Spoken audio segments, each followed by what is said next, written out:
예, 오늘 이 시간 이것이 기도다 세 번째 시간으로 나라가 임하시오며라는 이 대목을 좀 말씀으로 나눠보도록 하겠습니다. 우리의 기도가요, 그저 내 소원을 아뢰고 그저 내 심정, 그저 내 사정을 토로하는 것에서 멈춘다면은 그건 우리 기도가 다른 종교인들의 그런 기도와 다를 바가 없는 것이죠. 우리의 기도가 하나님의 마음을 구하고 하나님의 뜻에 동역하는 데까지 나가지 않는다면은 그건 우리의 기도가 하나님의 백성으로서의 기도는 되지 못할 거라는 말입니다. 따라서 우리가 그리스도인이라면은요, 기도하기 전에 먼저 나의 소속이 어디인지부터 알고 분명히 그것을 알고 기도할 필요가 있습니다. 우리가 속한 나라, 우리의 소속은 어디입니까? 여러분, 어디입니까? 하나님의 나라이죠. 소속이 어디인지 밝히는 것, 그걸 아는 것, 참 이것이 너무나도 중요합니다. 그것을 통해서 자기 정체성이 결정이 되는 것이고 내가 무엇을 해야 하는지도 결정이 되는 것이고, 나의 소속이 어디인가, 이거부터 우리는 먼저 알아야 하는 거죠. 당연히 우리의 소속은 하나님의 나라입니다. 그럼 세상 사람들이 속한 나라는 어디일까요?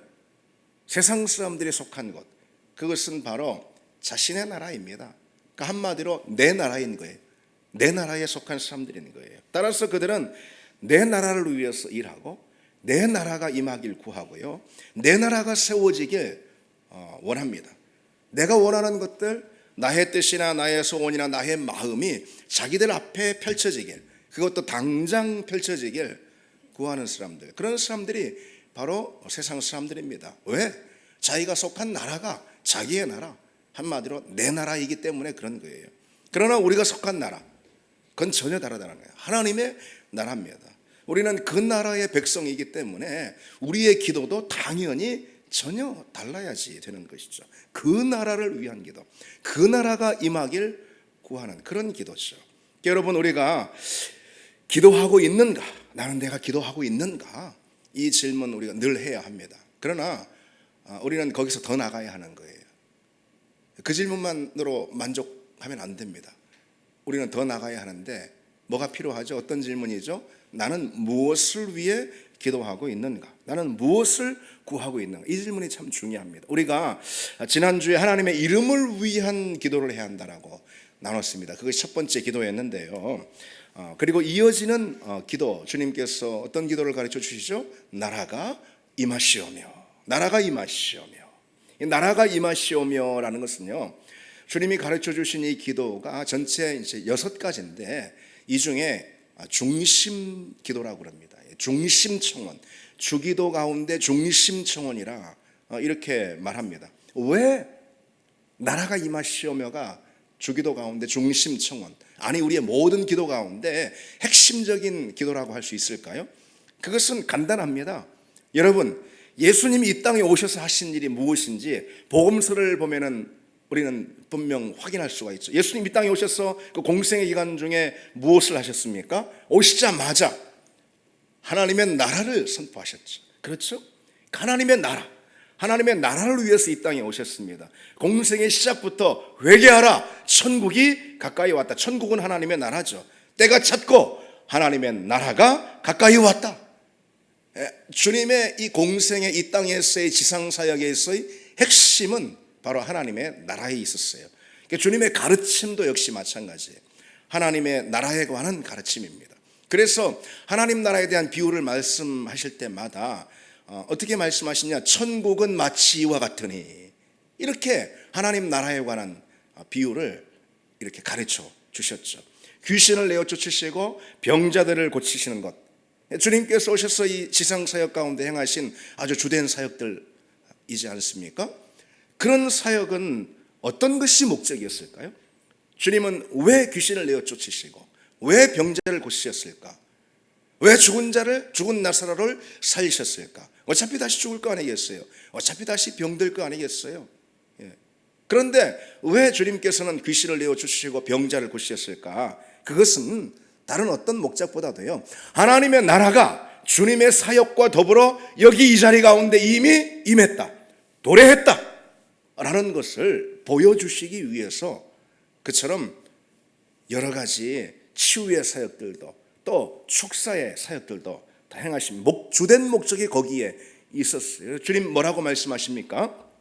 내가 하나님의 성령을 힘입어 귀신을 쫓아내는 것이면 하나님의 나라가 이미 너희에게 임하였느니라. 하나님의 나라가 이미 임했음을 보여주시기 위해서, 그것이 주된 목적이란 말이죠. 그래서 치유의 사역도 축사의 사역도, 그리고 또 풍랑을 잠잠케 하시는 그런 사역들도, 그런 일들 주님께서 기적의 역사들을 펼치셨습니다. 그렇습니다. 주님의 모든 지상사역의 이 핵심은 하나님 나라에 있었던 거예요. 주님은 하나님 나라 운동을 일으키셨습니다. 그런데 그 나라 운동, 그 나라의 이 역사를 이제 우리가 기도를 통해서 계속해서 이어가도록 하시려고 주님은 우리에게 이 기도를 지금 가르쳐주고 있는 것입니다. 우리가 기도할 때마다 주님이 펼치신 그 하나님의 나라 운동에 우리는 동참하고 있는 거예요. 하나님의 그 일에 동참하고 있는, 주님께서 가장 중심에 두신 그 일을 우리 역시 행하고 있는 것입니다. 우리가 뭐 할 때? 그 나라를 위해 기도할 때 말이죠. 그때 그리고 그 나라의 역사가 우리 가운데 또 펼쳐지는 것은 당연하죠. 바로 그게 이제 기도의 능력, 우리가 하는 기도의 주된 목적이고 또 능력입니다. 여러분, 우리의 기도가 왜 다른 그런 종교인들, 기도 없는 종교가 없어요. 종교인들만 기도합니까? 신이 없다고 하고 아무것도 안 믿는다고 하고 믿는 건 나밖에 없다고 하는 사람들도, 그런 사람들도 더 많이 기도합니다. 기도는 우리 인간의 어떤 그 본성 가운데 깊이 내재한 그런 인간의 어떤 습성입니다. 기도합니다, 우리는 다. 근데 왜 우리는 다른 사람들의 그 기도와 우리 그리스도인의 기도는 다른가? 우리의 기도가 왜 진정 파워풀하고 그리고 위대한 것이고 다른 종교인들의 기도와 왜 구별되는 것인가? 그것은 다른 게 아닙니다. 우리가 기도할 때 기도 가운데 하나님의 나라가 임하기 때문에 그런 거예요. 우리의 기도 가운데 하나님의 나라를 가져오기 때문에 우리의 기도가 위대하고 진정 파워풀한 거라는 거죠. 우리가 기도할 때 여러분, 하나님의 나라가 우리 심령 가운데, 우리 가정 가운데, 또 우리 교회와 그리고 또 이 땅 가운데 임합니다. 우리가 간절히 더 강력하게 기도하면 할수록 하나님의 나라는 마치 그처럼 강력하게 이 땅 가운데 우리 심령 가운데 돌입해서 들어온다라는 것이죠. 하나님의 나라가 임하게 하는 주된 그런 통로, 우리의 기도입니다. 그래서 여러분, 무엇보다 이 믿음을 놓치면 안 됩니다. 그 나라가 오도록 우리가 기도할 때 그 나라는 정말로 임한다. 아멘.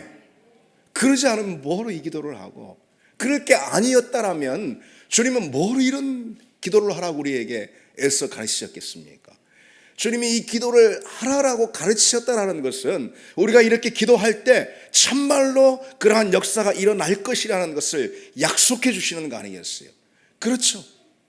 주님은 다른 어떤 것보다도 이렇게 기도하라라고 하면서 나라가 임하시오매라는 이 기도를 주님이 가르치신 기도의 이 중심에 두셨어요. 그 말은 뭡니까? 그렇게 기도할 때 정말 그러한 역사가 일어날 것이다, 그런 이 확신 가운데 우리가 기도를 해야 한다는 것이죠. 그 나라가 오도록 기도하면, 소원을 품으면 그 나라가 정말로 온다는, 강력하게 부르짖어 기도하면 기도할수록 더욱 강력하고 뜨겁게 그 나라가 임하고, 마치 무슨 침공을 하듯이, 하나님의 나라가 침공을 하듯이 우리 가운데 임합니다. 그리고 그 나라가 임하면 여러분 어떤 일이 일어나겠어요? 그 나라가 임하면, 하나님의 나라가 임하면 어둠의 권세가 떠나가는 거죠. 내 안에 모든 죄의 세력들이 힘을 잃습니다. 그래서 내가 물론 죄와 싸워야 합니다. 그래서 성경은 피 흘리기까지 죄와 싸우라 그랬습니다. 그런데 그것보다 우선해야 될 것이 있어요. 하나님의 나라가 내 심령에 임하면은 죄의 권세가 힘을 잃습니다. 그리고 우리가 그 죄와 싸울 능력을, 권세를 얻게 됩니다. 하나님의 나라가 우리 가운데 임하면 하나님의 영광이 그 임한 그 자리 가운데 장악을 합니다. 우리 심령에 하나님의 나라가 임하면 하나님의 영광과 빛, 하나님의 거룩이 우리 심령을 장악한다, 이것입니다. 진짜로 우리 교회 하나님의 나라가 임했다, 충만히 임했다, 그러면은 하나님의 영광과 하나님의 거룩, 하나님의 권세가 우리 교회를 점령하는 것이죠. 장악하는 것입니다. 여러분, 예수님을 보십시오. 예수님의 사역이 그랬잖아요. 예수님은 처음부터 하나님 나라, 끝까지 하나님 나라를 선포하시고 하나님 나라를 또 보여주셨어요. 말로만이 아니라 진짜로 하나님 나라를 가져오셨습니다. 그래서 귀신을 쫓아내시고 병든 자를 고치시고 안전병을 일으키시고 눈먼 자를 눈을 뜨게 하시고 그랬습니다. 가는 곳마다 생명의 역사가 일어났던 것이고 가는 곳마다 치유와 회복의 역사가 일어났습니다. 은혜의 능력들이 펼쳐졌어요. 그게 주님이 하신 일이, 주님이 하나님 나라를 펼치신 게 바로 그와 같습니다. 주님은 가는 곳마다 그 나라의 능력을 선물해 주셨어요. 그 나라의 능력을 소유하게 해주셨어요. 그 나라의 능력을 보여주셨어요. 직접 보여주셨어요. 말로만이 아니라 하나님의 나라는 말에 있지 않고 뭐라고요? 오직 능력에 있음이라 고린도전서 4장 20절 말씀하잖아요. 하나님의 나라가 임하면 능력이 나타납니다. 그 나라의 능력이 임하는 거예요. 모든 어둠의 그림자가 다 쫓겨나는 것이죠. 하늘의 위로와 기쁨과 평강이 그 나라와 더불어서 오는 것입니다. 우리는 별도로 무슨 기쁨과 평강을 구할 일이 없다라는 거예요. 그 나라가 오면은 그 나라의 기쁨을 더불어서 가져옵니다. 그래서 우리가 기도하면은 실제로 그와 같은 역사들이 우리 삶을 통해서, 우리 손, 우리 발을 통해서, 우리 존재를 통해서 펼쳐지게 된다는 거죠. 여러분, 우리가 우리 힘으로 그 나라를 펼칠 수 있습니까? 우리 힘으로 그 나라를 누구에게 선물해 줄 수 있습니까? 우리에게도 없는데 먼저 그 나라가 내게 임하도록 구하고, 그 나라가 이 땅 가운데 임하도록 구하고, 우리가 우리 손과 발로 나아갈 때 그 나라가 진짜로 던져지고 그 가운데 우리 시선이 있는 그 자리, 우리 걸음이 가는 그 자리 가운데 그 나라가 진짜로 선물이 되는 그런 역사가 일어나는 줄 믿습니다. 주님이 약속하셨습니다. 우리는 그 나라를 던져주는, 그 나라를 선물해주는, 마치 주님처럼 말이죠, 그런 존재가 됐다. 그런 존재로 부름을 받았습니다. 그래서 여러분, 우리가 기도할 때 그 나라를 위한 기도를 생략하는 것처럼 기도의 능력을 잃어버리는 그런 일도 없습니다. 우리가 아무리 열심히 또 충실히 기도한다 하더라도 하나님 나라에 대한 기도가 없으면은 그것은 그냥 빈 깡통입니다. 그런 기도는 능력이 없어요. 우리가 아무리 간절히 부르짖는다 하더라도, 우리의 기도가 아무리 간절한 기도가 된다 하더라도 그분의 나라를 위한 기도가 없으면은 그건 그냥 빈 주머니 불과합니다. 그래서 여러분, 우리는 기도 가운데 항상 하나님 나라를 위한 기도를 중심에 두어야 합니다. 우리가 기도에 무릎을 꿇는 순간 먼저 우리는 하나님 나라를 위한 기도로 시작을 해야, 우리 기도를 시작해야 합니다. 우리가 어떤 기도를 한다 하더라도 우리의 기도의 마지막 마침표는 하나님 나라가 임하게 하시옵소서, 당신의 나라가 임하게 하시옵소서라는 기도가 되어야 합니다. 아니, 우리의 모든 기도, 그 어떤 기도의 제목이라 하더라도요, 우리는 그 기도 가운데 하나님 나라를 위한 소원을 품고 기도를 해야 합니다. 하나님 나라를 위한 기도가 우리의 다른 모든 기도의 제목마다 다 스며들어야 한다라는 그런 이야기입니다. 그러니까 하나님 나라를 위한 기도가 중심 청원인 거예요. 그렇다면 여러분, 하나님 나라는 무엇일까요? 하나님 나라, 오늘 본문의 이 나라라는 단어를 원문으로 보이는 바실레이아라는 그런 단어입니다. 바실레이아는 왕권, 주권, 통치권 또는 다스림, 그런 뜻이 있습니다. 다시 말해서 하나님의 다스림이 펼쳐지는, 그래서 하나님의 통치가 임하는 바로 그 자리, 이제 하나님 나라입니다. 여기서 알 수 있는 사실이 뭘까요, 여러분? 하나님의 나라는 어떤 장소, 공간적인 개념이 아니라는 거예요. 그보다는 관계에 가깝습니다. 가까운 게 아니라 관계입니다. 하나님의 나라는 관계를 말하는 거예요. 이런 거죠. 하나님의 주권과 통치가 임하면은 무엇보다도 그분의 백성이 되는 거예요. 그분의 사람이 되는 거예요. 그렇죠? 그러니 하나님의 나라는 장소가 아니라 관계인 거예요. 어느 곳에 있든지 그분의 통치가 임하면은 그분의 백성이 되는 것이고, 내가 어느 자리에 있든지 그분의 나라가 내 안에 임하면은 나는 그분과 관계를 맺은 그분의 백성이 되는 것입니다. 그래서 하나님의 나라는 바로 관계라는 거예요. 또한 여러분, 하나님의 나라라는 것은 가는 곳이 아니라 오는 나라인 거예요. 하나님의 나라는 우리가 세우는 그런 나라가 아니라 하나님의 나라는 임하는 그런 나라입니다. 그래서 영어로 나라가 임하시오며 라는 이 대목을 Your kingdom come 이라고 이렇게 번역해 놓았습니다. 하나님의 나라는 주님의 통치와 함께 내게 옵니다. 내게 임합니다.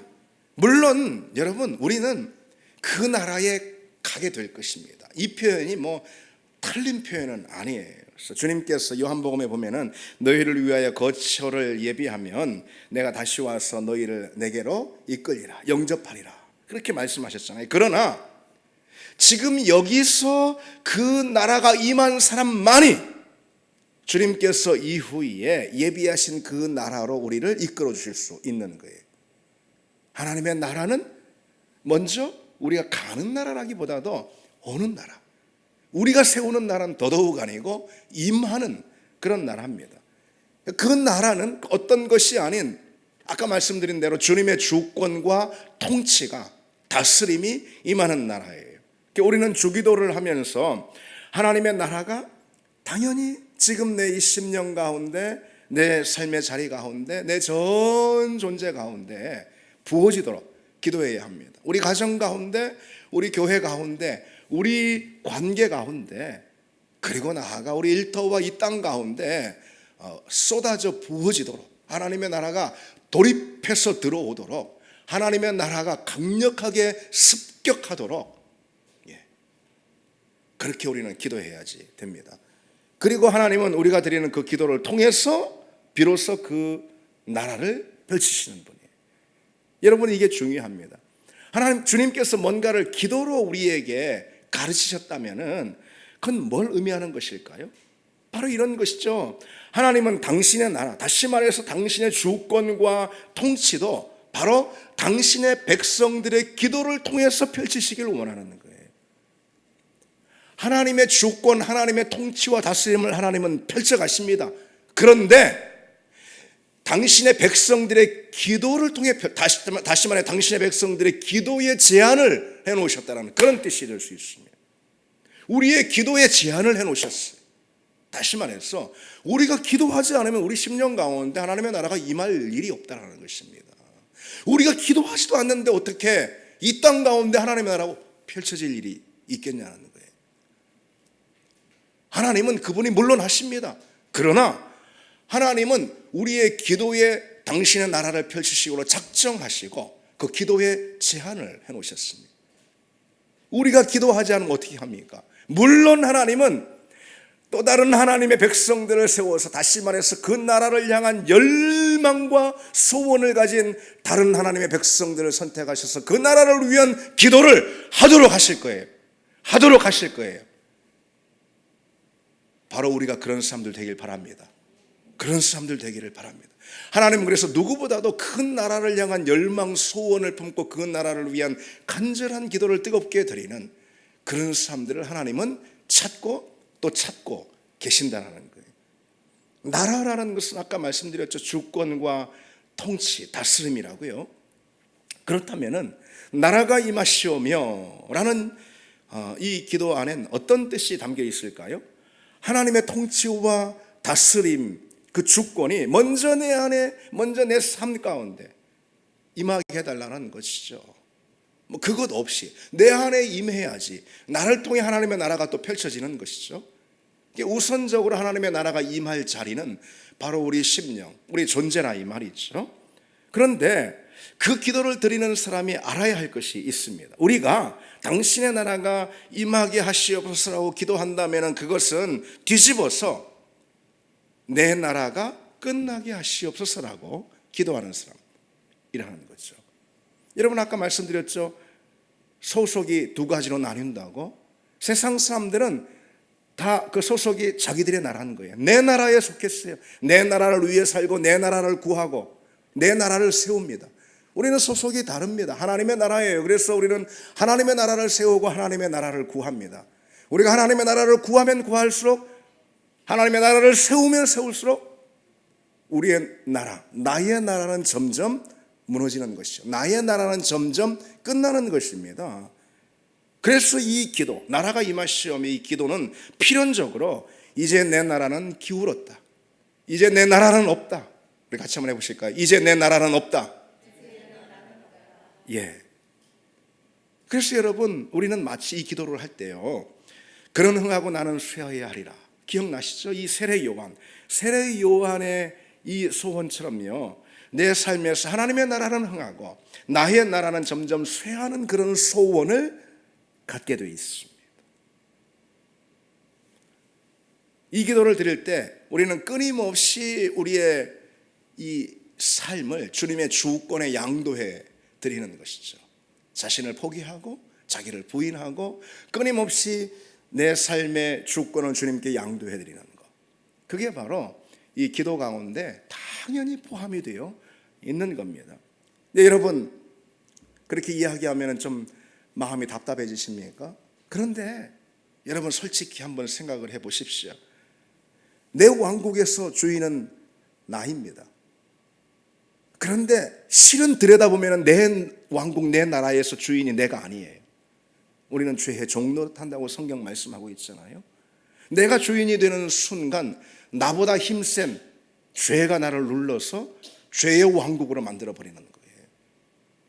그래서 내 왕국을 쌓는 사람은 바로 죄의 나라 가운데 있습니다. 그 나라처럼 실망스럽고 그 나라처럼 절망이 있는 나라는 없는 것이죠. 우리가 다 경험하는 바 아니겠습니까? 나의 나라, 그 나라는 어둠과 절망이 있는 나라예요. 우리가 어둠과 절망 가운데 있는 것은 무엇보다도 내 나라를 포기하지 못해서 그런 겁니다. 내 왕국을 내려놓을 때 비로소 우리는 하나님의 나라를 얻을 수가 있고, 우리는 그 기도를 우리가 강력하게 드릴 수가 있는 거예요.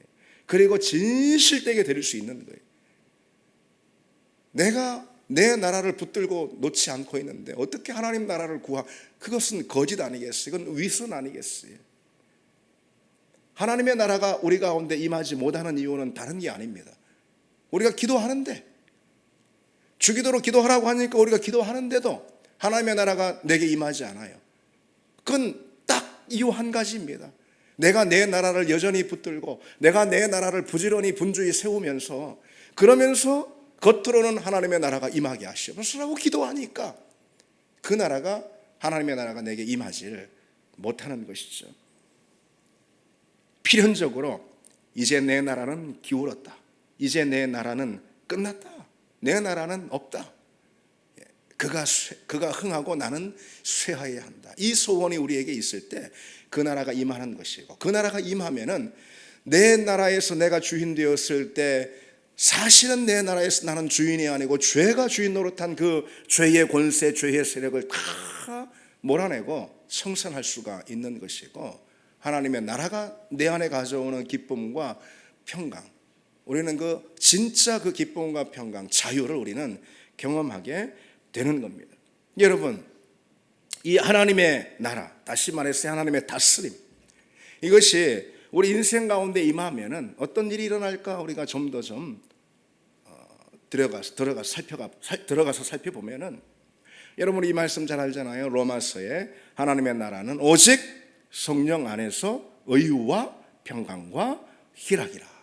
하나님의 나라는 성령 안에서 의와 평강과 희락이라 그랬어요. 하나님의 다스림이 내 인생에 펼쳐지면은 그분의 의, 무엇보다도 그분의 평강, 그분의 기쁨이 내 안에 임한다는 것, 나를 사로잡는다는 것이죠. 하나님의 나라가 내 안에 임하면은 나의 삶이 하나님의 풍성함, 당연히요, 하나님의 부요하심, 하나님의 평강이 넘치는 그런 삶으로 변하게 돼 있습니다. 그 나라가 내 삶 가운데 임하면은 그분의 사랑을 우리가 풍성히 누리게 돼 있고, 그분이 우리에게 주시는 자유 가운데 우리가 거하게 돼 있습니다. 주님이 주시는 평강을 우리가 맛볼 수가 있는 거예요. 우리가 왜 그 평강을 누리지 못하는가? 우리에게 왜 자유가 없는가? 다른 게 아니에요. 우리가 그 나라를 향한 그 기도, 그 열심과 소원을 우리가 갖지 못하기 때문에 그런 거죠. 여러분, 초대교회 성도들이 누린 하나님 나라에 대해서 간단히 생각해 볼까요? 초대교회 성도들이 누린 하나님의 나라. 초대교회 성도들은 주님이 가르쳐 주신 이 기도를 통해서 계속 기도했을 테고, 그로 인해서 하나님의 나라를 누린 것이 분명합니다. 여러분, 이 장면만 한번 떠올려 보십시오.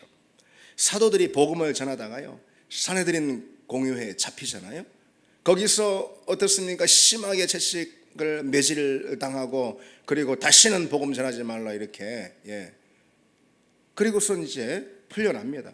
그런데 사도들이 그 심하게 모진 채찍을 맞고 매질을 당했는데 그 반응이 어떻습니까? 그들은 예수의 이름 때문에 모욕당하는 것을 특권으로 여기며 기뻐했다. 사도행전 5장에 예수의 이름으로 박해를 받는 것, 그것이 내게 주어진 특혜다라면서 기뻐했다라는 것이죠. 여러분 생각해 보십시오. 이게 사도들이니까 뭐 당연히 그럴 수 있지, 그렇게 마시고, 그들도 뭐 다 인간인데 생각해 보십시오. 주님 일을 하다가, 복음을 전하다가, 전도자의 삶을 살다가 이들이 공회에 잡혀가지고선 그처럼 매질을 심하게 당했습니다. 풀려난 이들이 어쩌면은 여러분 생각해 보세요. 상식적으로 이들의 믿음이 실족하지 않는 것만 봐도 사실은 그건 다행인 거예요. 믿음에서 떨어지지 않는 것만 해도 사실 큰 믿음 아니겠어요? 여러분, 우리라면 어떻겠습니까? 내가 뭐 잘못한 것도 없이, 내가 잘못한 거라면 복음 전하는 것밖에 없었는데 주님은 내가 주님 복음을 전할 때 뭐 하시는가? 주님은 나를 이렇게 고통받게 놔두시는가? 그런 생각이 여러분 당연히 들지 않겠습니까? 그런데 그러지 않는 것만 해도 참 대단한 믿음이라 할 수가 있는데, 이들은 어땠습니까? 예수님 때문에 모욕을 당하고 박해를 당하는 것을 특권으로 여겼다. 이게 쉬운 일입니까, 여러분? 그러면서 어떻게 했죠? 기뻐했다 그랬습니다. 초대교회 성도들 가운데 있는 이 기쁨이 처음 등장하는 장면인 거예요. 이게 사도행전 5장에. 이들의 기쁨은 무엇이었습니까?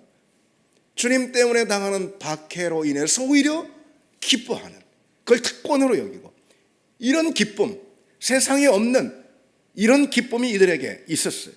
나 같은 것이 뭐라고 주님 복음을 전하다가 이런 어려움을 당하는 특혜를 내가 누릴 수가 있을까? 아무나 복음을 전하는 것 아니지 않냐? 아무나 전도자가 될 수 있는 거 아니지 않냐? 그러면서 크게 기뻐했다는 거죠. 하나님의 나라가 이들의 심령에 가득했기 때문에 그 나라가 이들에게 주는 기쁨이 바로 그런 기쁨이었다는 거죠. 어떤 환경, 어떤 자리, 어떤 상황 가운데서도 다시 말해 기뻐할 수 없는 그런 자리에서 하늘의 기쁨이 쏟아져 들어온 것입니다. 다시 말해서 이런 기쁨은 어떤 상황에 대한 감정적인 반응이 아닌 거예요. 전혀 다른 기쁨이 있는 거예요. 이런 기쁨은 하나님이 주시는 거룩한 기쁨, 새로운 기쁨, 새롭게 빚어지고 창조된 하늘의 기쁨인 것입니다. 이 기쁨은 상황에 대한 반응의 감정적인 반응이 아니라 위로부터 부어지는 그런 기쁨입니다. 이런 기쁨을 가진 사람을 누가 당할 수가 있겠습니까? 그리고 사도들이 이와 같은 기쁨, 전혀 경험해 보지 못한 그런 위로부터 하나님 나라가 임함으로 부어지는 그런 기쁨을 이들이 누렸다면, 여러분 이들이 이 기쁨을 포기했을까요? 이 기쁨을 포기할 수 있을까요? 그들은 이 기쁨을 원하고 더 원했을 것입니다. 그러니까 그처럼 이들의 믿음이 강력할 수 있었던 거죠.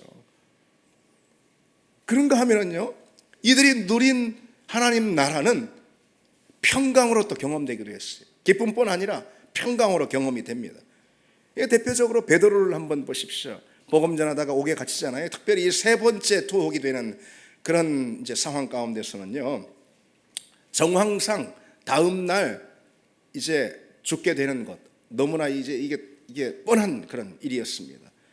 그건 베드로가 알고 있었어요. 왜냐하면 얼마 전 야고보가 잡혀서 죽음을 당했거든요. 다음 날이면은 이제 자기도 같은 운명에 처하게 될 것이다. 이건 너무나도 분명했습니다.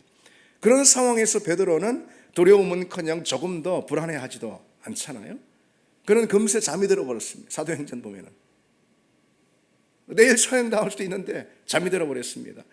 그래서 하나님의 사자가 베드로가 일할 것이 더 있으니까, 앞으로 일할 일이 더 많이 있으니까 하나님의 사자가 그를 꺼내내는데, 그를 꺼내기 위해서 베드로의 이 옆구리를 세게 치는 것을 통해서만 이 베드로를 깨울 수가 있었습니다.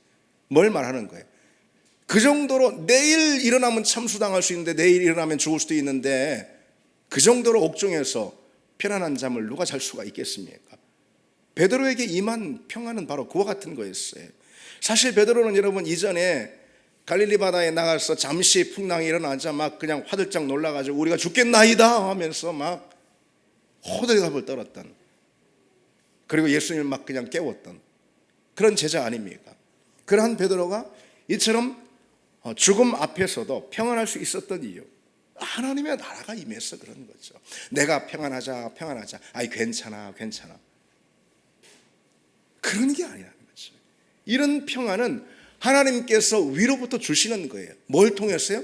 하나님의 나라가 그 안에 임함으로, 베드로의 그 심령 가운데 임하게 하심으로 그 나라가 가져오는 평안인 것입니다. 그러니 베드로가 어떤 상황, 어떤 환경에서도 이런 평안을 누릴 수가 있었습니다. 여러분, 우리가 그럼 왜 기쁨을 잃었을까요? 왜 평강이 깨졌는가? 이게 마음의 문제가 아니라는 것입니다. 하나님의 나라가 임하지 않아서 그런 거예요. 그래서 우리가 정말 환경에 넘어지고 두려움에 주눅이 들고, 어느 경우는 말 한마디에 그냥 시험에 빠져버리는, 실족해버리는 그런 경우도 많지 않습니까?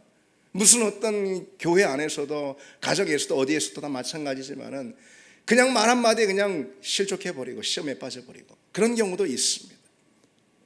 우리가 기도하지 않아서 그렇다는 거죠. 기도하지 않아서. 어떤 기도요? 나라가 임하게 하시며, 그 나라가 우리 가운데 임하게 해달라는 이 기도, 기도하지 않아서 그렇습니다. 우리가 기도할 때 그 나라가 임하고 그 나라가 가져오는 기쁨과 평안, 세상에서 누릴 수 없는 그와 같은 은혜가 우리에게 있을 줄 믿습니다. 여러분, 오늘 주님이 가르친 기도를 우리가 배웠습니다. 우리는 이 기도를 확장할 줄 알아야 합니다. 나라가 임하시오며 Your kingdom come, 이 기도를 확장해가지고 여기 살을 붙여가지고 여러분 매일 매 순간 기도하시기 바랍니다. 주님, 내 안에 하나님의 나라가 임하게 해 주옵소서. 내 심령의 모든 어둠을 몰아내 주시옵소서. 우리 가정 가운데, 또 우리 교회 가운데, 내 일터 가운데, 또 이 땅 가운데 하나님의 나라가 임하게 해 주시옵소서. 모든 어둠을 몰아내 주시옵소서. 하나님의 나라가 침입해, 돌입해 들어와서 내 심령, 내 존재를 장악해 주시옵소서. 이 기도를 드릴 수 있는 우리가 되기를 바랍니다. 우리 같이 찬양 드리겠습니다.